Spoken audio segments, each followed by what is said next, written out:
Sehingga la ilaha illallah itu lebih dianalisis cara lafadz ini, pelafatannya ada sanadnya ndak ya gitu. Terus cara melafatkan bareng-bareng seperti itu ada tumpengan ini bid'ah enggak ya. Jadi pertanyaannya sudah tidak tentang keramatnya atau sakralnya atau fadilahnya la ilaha illallah, tapi sudah macam-macam.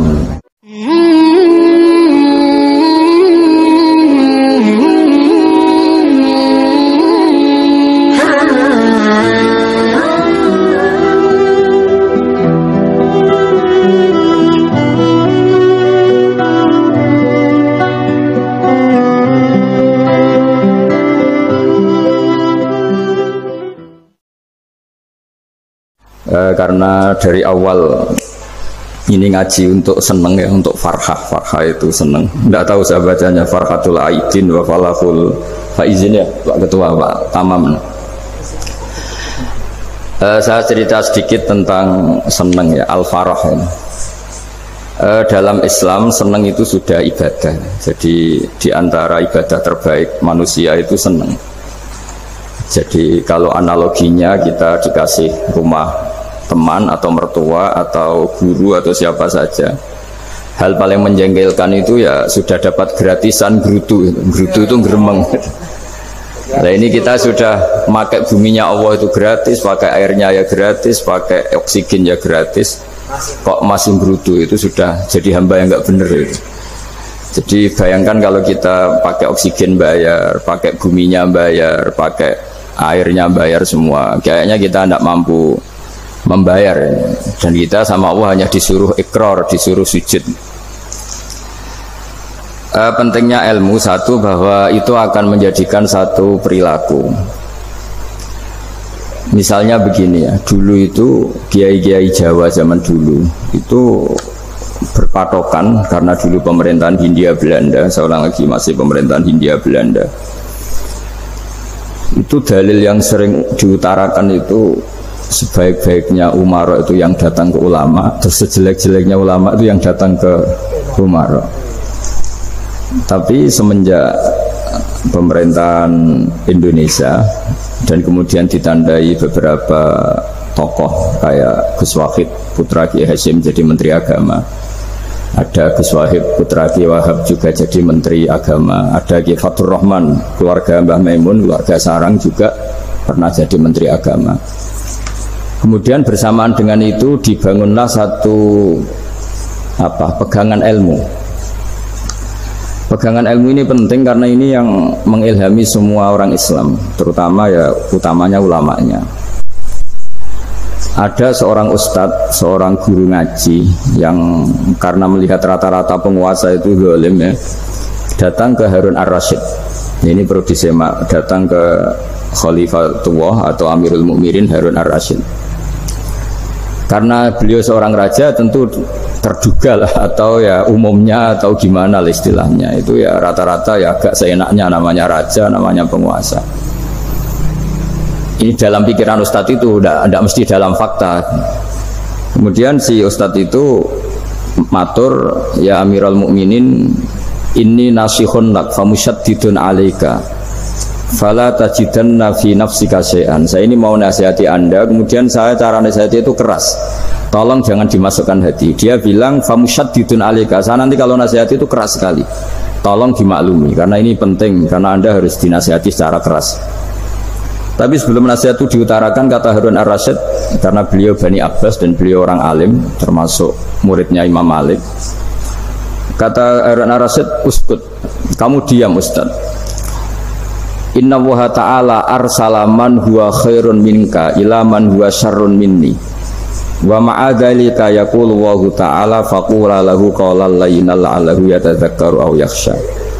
Jadi ini sekaligus etika dan norma ya bagi semua dai di Indonesia dan semua kita.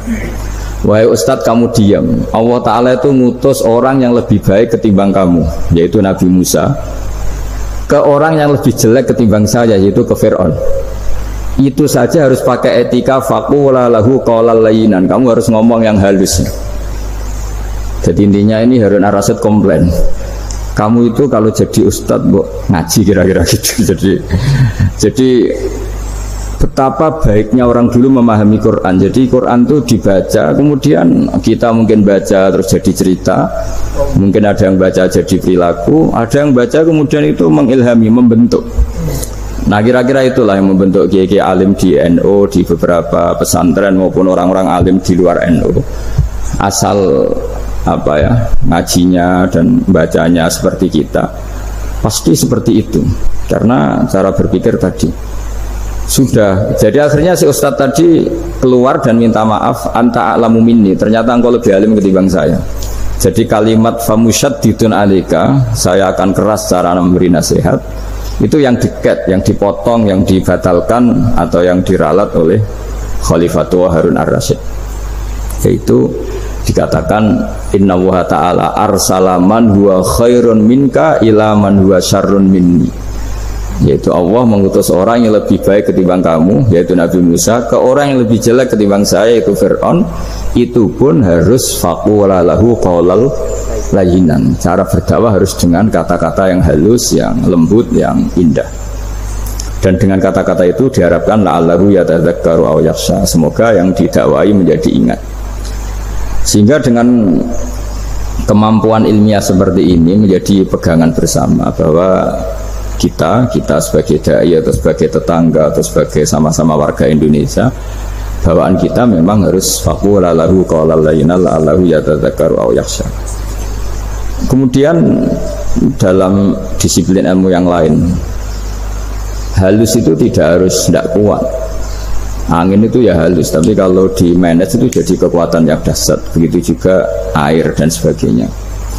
Sehingga tidak perlu khawatir terus kalau dakwah halus itu tidak punya efek yang signifikan.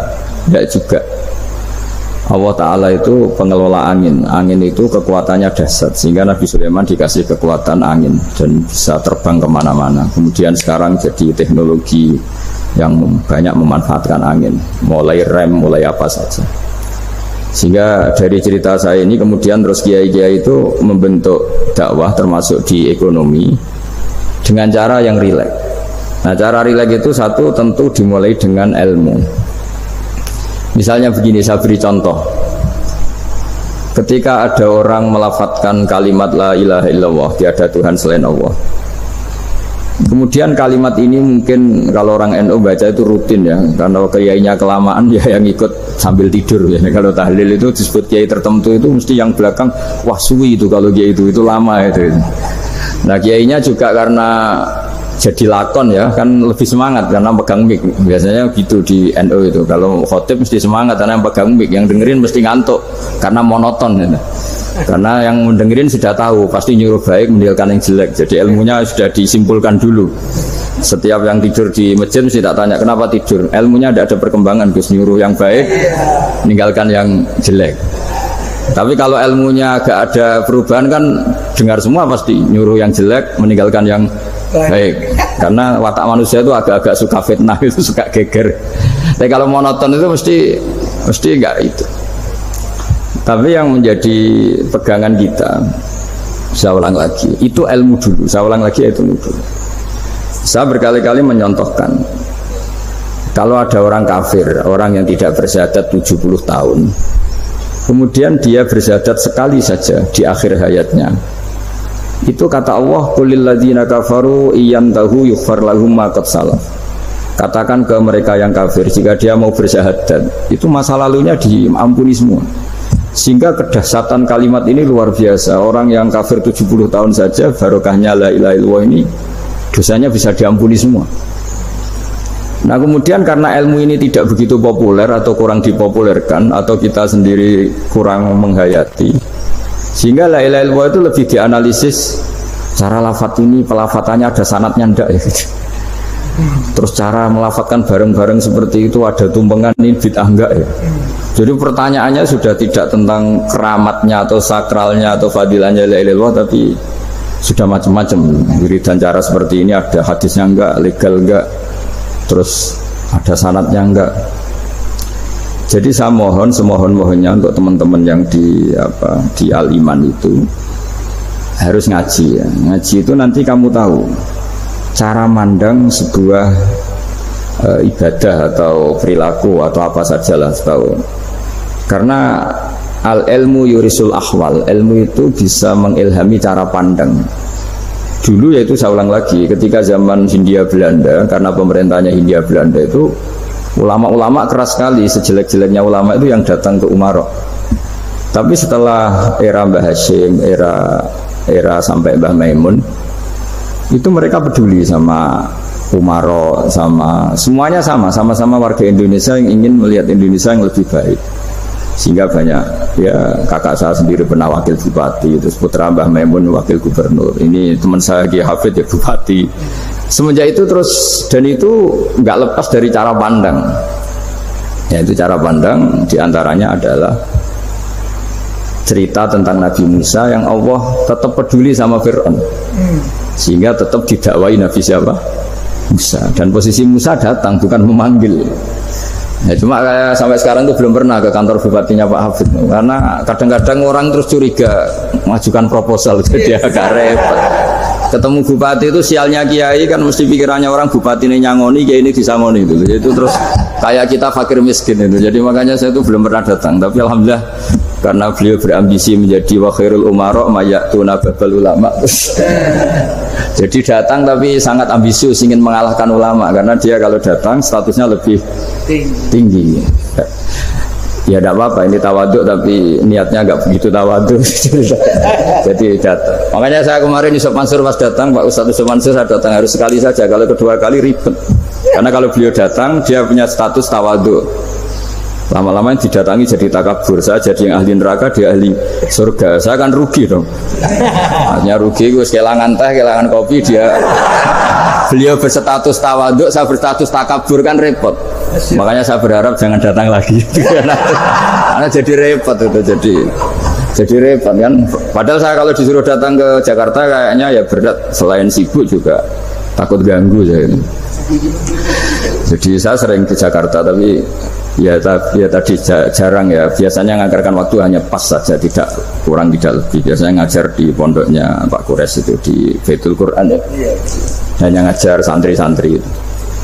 Nah, jadi pemahaman Quran dulu itu kata Imam Ghazali, ini sekaligus karena ada Pak Ustadz Yusuf Mansur, itu membaca Quran itu membaca, bukan bercerita. Kalau kamu membaca seperti ini, kunta qori'an, kamu pembaca. Pembaca itu yang mengambil pelajaran. Tapi kalau kamu hanya cerita, itu namanya kunta hakian. Sebenarnya Anda tidak membaca Quran, tukang cerita. Misalnya tadi cerita Nabi Musa datang ke Fir'aun. Itu kalau kamu hanya cerita, wah dulu itu ada orang namanya Fir'aun, didakwai Nabi yang namanya Musa. Ya namanya tukang cerita kamu.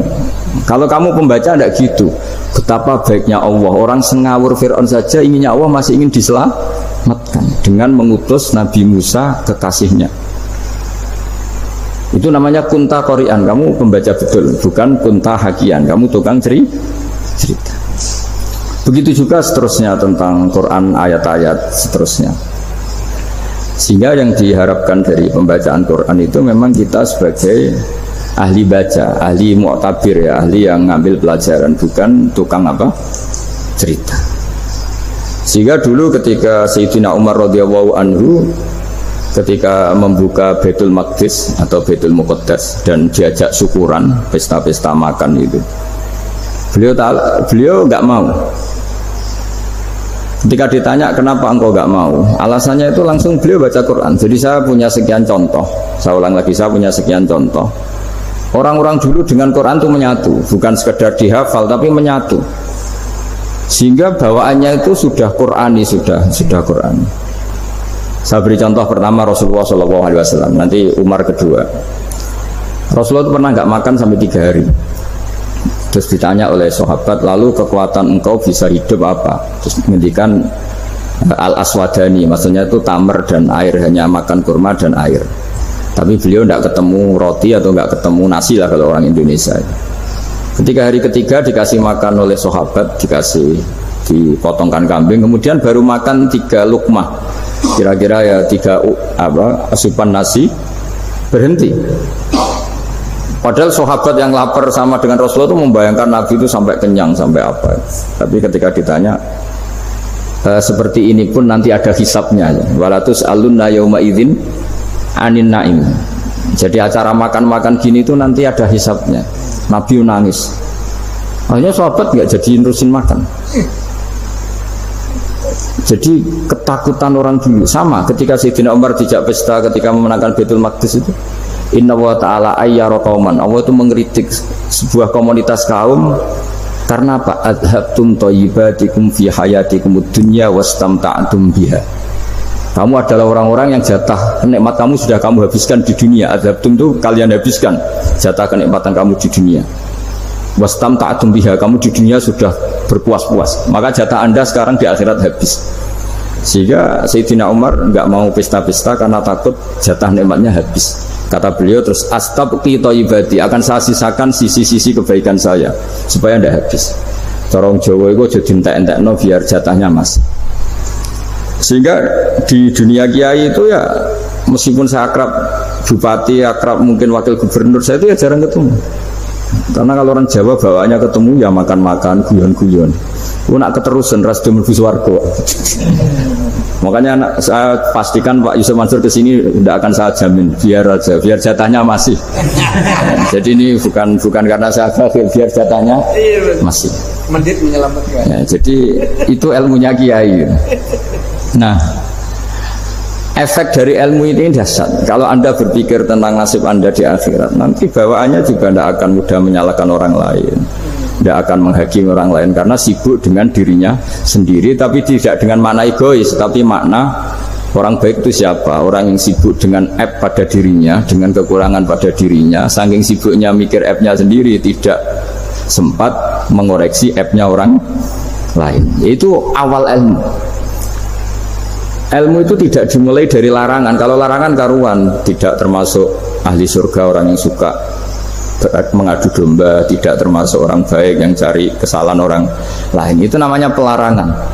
Tapi ilmu itu di atas nahi, di atas pelarangan itu. Kamu punya kesadaran bahwa kamu itu yang penting selamat dulu, jangan memikirkan orang lain. Dengan makna bukan egois, tapi dengan makna supaya tidak menyalahkan orang lain. Nah, saya termasuk ya boleh dikatakan kiai lah yang paling fanatik bahwa semuanya itu harus dimulai dari ilmu. Ya saya ulang lagi, dimulai dari ilmu. Nah, dari sini kemudian saya berharap Indonesia menjadi damai, menjadi baik. Itu bukan karena kita baik-baik banget, ya tidak mungkin kita ada nabi, tapi karena sudah sibuk dengan memikirkan kesalahan diri sendiri. Sehingga misalnya kita baca Quran, Rabbana zalamna anfusana, lalu kita langsung ingat betapa hubungan kita dengan Allah itu harus ikrar dulu, merasa zalim dulu, merasa salah dulu. Nah, kalau semua orang merasa salah di depan Allah itu mesti bawaannya agak mudah menyalahkan orang lain, karena kita bilang Rabbana zalamna anfusana. Nah, itulah ilmu-ilmu yang mungkin banyak pembaca Quran tapi hanya baca, atau kalau baca ini tok disebut al-haqi, ahli cerita.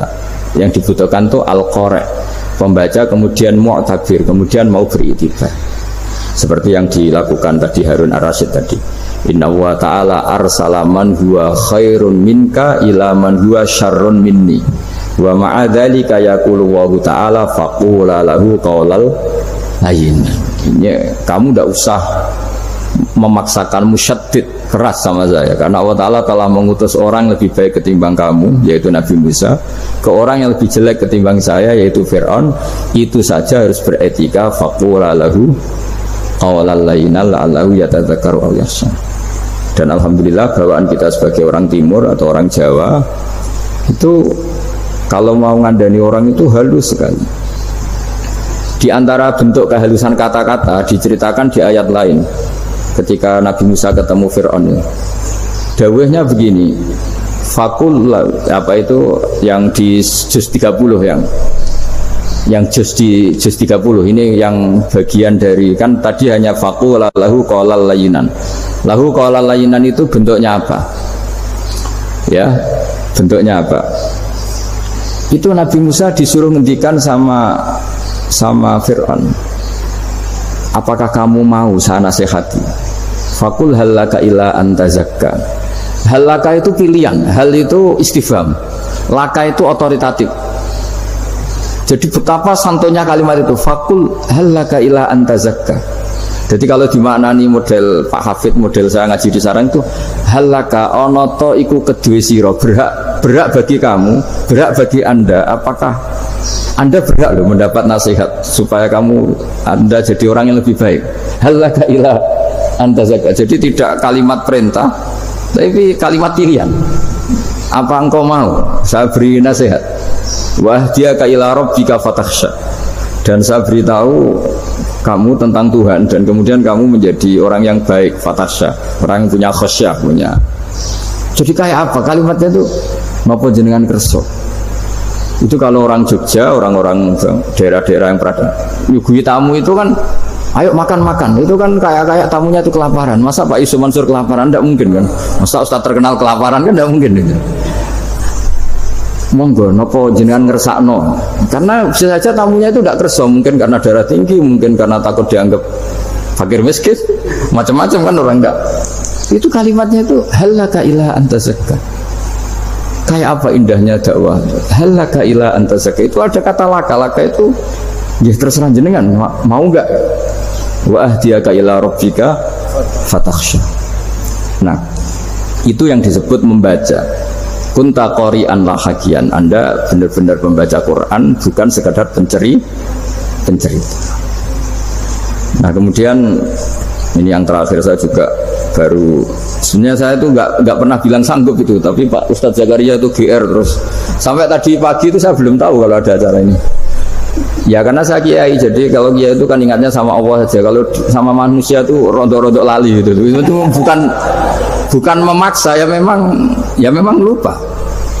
Sejauh mana sih pentingnya manusia kan tidak penting cara ilmu tasawuf itu. Tapi karena ini titipan Rasulullah SAW terus menjadi penting kan. Dititipi umat kayak jenengan itu. Ya sudah ngaji ngatur dia ribet itu. Kiainya biasa ngaji kan, kiainya yang ngatur santri ini enggak. Pak Yai ngaji tanggal ini jam ini. Itu kan mengabaikan semua aktivitas kiai. Padahal jam ini mungkin saya punya jam, mungkin jalan-jalan atau ngaji atau mutolaah atau munajat. Gara-gara Pak Zakaria ini kan mesti Mas Tamam ini yang provokasi. Harus ngaji di jam ini, tema ini. Saya itu kalau ngaji ditentukan tema itu, ini memang saya agak keras di bab ini. Itu kayak ibarat gini loh. Saya ini dokter, kemudian ada orang yang sakitnya itu jantung, terus bilang ke saya, Pak dokter sembuhkan kukul saya. Wong penyakit ekstrimnya itu jantung, kok bila disembuhkan apa? Kukul. Kan gak penting, sembuh tidak sembuh, kukul itu kan gak penting. Jerawat itu. Kiai itu tahu kesalahan paling fatal manusia itu akidah. Tapi kadang-kadang mintanya ilmu yang tidak akidah, yang gak penting. Jadi kadang-kadang kiai itu ya digurui betul kalau di Indonesia. Misalnya ini tidak nyindir loh, memang marah betul kalau di bab-bab seperti ini. Tapi ini biar jadi ilmu masif, ilmu yang general. Saya ulang lagi ya, Anda jadi dokter, tahu pasien Anda ini penyakit jantung kronis atau sudah fatal lah sudah. Terus orang itu bilang, Pak Yai, itu Pak dokter, tolong obati kulit saya supaya tidak jerawatan. Kamu bilang ini orang aneh enggak? Aneh kan? Nah kiai juga gitu. Saya sering itu ada orang mau haji, terus doain saya jadi haji mabrur. Pernah belajar haji Pak? Dereng. Mungkin enggak, orang belum belajar nyupir terus kemudian minta didoain, Gus saya mau nyupir doain selamat. Mau nyupir aja enggak bisa kok minta doa selamat. Harusnya urutannya kan belajar dulu baru minta doa. Tapi kali ini aliman bener ngajaknya akidah dulu, ahli sunnah kan. Nah itu bener karena akidah itu hal yang prinsip, memang harus. Kalau kebetulan nggak bener taruh visi betul. Untungnya kalau temanya bener. Jadi saya mohon ke seluruh orang-orang yang mau ngaji ke kiai itu, tema itu biar yang milih kiai supaya tahu prioritas yang harus benahin. Jangan tema yang kita yang milih, jangan-jangan tema yang kita pilih itu tidak mendesak atau tidak penting. Ini bukan apa-apa, ini saking ingin baik saya ya, keinginan baik saya supaya dulu zaman sahabat ya gitu. Kalau ada pertanyaan salah sama Nabi dibenerin, cuma Nabi terlalu bijak, cara benerin tuh enak. Kalau saya karena tidak Nabi saja ya agak kasar kan. Kalau tidak Nabi tidak wajib bener terus. Yang wajib bener terus itu Nabi. Saya beri contoh ya. Nabi itu ngendikan tentang kiamat. Kiamat itu dahsyat, mengerikan gini-gini. Kalau pikirannya orang kampung, Itu begini, Nabi ini aneh.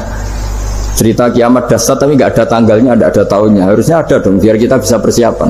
Sehingga Nabi disomasi di tengah-tengah khutbah itu, ya Rasulullah mata sa'ah. Nah, karena ini orang Bedui, Nabi nggak dengerin, maju ulang lagi. Mata sa'ah ya Rasulullah. Ketika Nabi mengabaikan itu, ada dua kelompok sahabat. Yang satu bilang lam yasma, Nabi tidak dengar sehingga mengabaikan. Yang kedua bilang sami'a wa kariha, Nabi sebenarnya mendengar tapi tidak berkenan. Tapi diulang lagi ketiganya, ya Rasulullah mata sa'ah. Akhirnya Nabi jawab, mau tidak mau, karena kalau enggak ya dia namanya orang Bedui ngomong terus. Nabi balik tanya, ya karena cara berpikir dia kalau kiamat itu jelas kapannya kan bisa persiapan itu. Paling enggak pas mau kiamat terus pas ngaji Quran apa kan bisa persiapan itu. Akhirnya Nabi balik tanya, ma'atatalaha, kalau kamu berani tanya kiamat lalu persiapan kamu apa? Ya terus orang itu bilang masyhur itu, ma'atatulaha kabira sholatin wala siyamin wala kada wa kada walakini uhibbuka. Saya sebenarnya tidak punya persiapan ya Rasulullah, cuma persiapan banyak puasa ya enggak, banyak sholat enggak, tapi saya mencintai engkau. Terus masyhur itu jadi hadis paling legenda, almar'u ma'aman ahabba, sebagian disebut anta ma'aman ahbabta. Ini kata semua sahabat yang di masjid. Si Bedui ini orang paling dibenci sahabat karena mengganggu Nabi saat khutbah, tapi akhirnya ini menjadi orang paling dicintai sahabat karena barokahnya itu hadis itu keluar secara terbuka, almar'u ma'aman ahabba. Sebagian riwayat yukhsyarul mar'u ma'aman ahabba, nanti orang akan sowan sama Allah bersama orang yang mereka cinta. Itu sahabat-sahabat fama farihu ba'dal Islam farahahum biadal hadis. Mereka tidak pernah senang setelah masuk Islam sesenang hadis ini, karena kita tidak perlu soleh-soleh banget, cukup menyintai orang apa? Soleh gitu. Makanya saya sekali bilang itu ya, kadang-kadang saya jadi orang alim itu ya rugi. Ruginya tadi, misalnya untuk menjadi orang alim kan harus hafal Quran, ngaji Bukhari, Muslim, Ikhya. Ternyata pengumuman kedua orang nggak bisa apa-apa, gelombang kedua para pecinta, waduh, itu kan repot ya.